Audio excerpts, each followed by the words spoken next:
Iran's defense minister says country must ready for nuclear chemical attacks.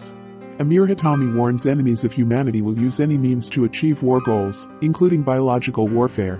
Iran's defense minister said on Tuesday that the country must be ready to defend itself against nuclear, biological, and chemical attacks.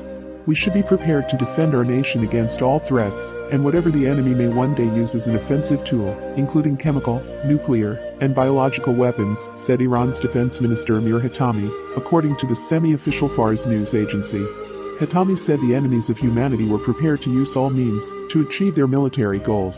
Iran's defense ministry had adopted all the necessary measures against all threats, he said.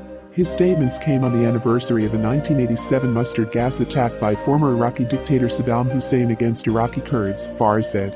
He had previously used the chemical weapon against Iranian Kurds.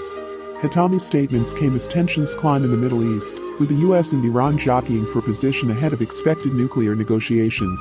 Last week, Hatami that his country would give a devastating response to any Israeli attack, and that the Jewish state was aware of the peril, according to Iranian media reports.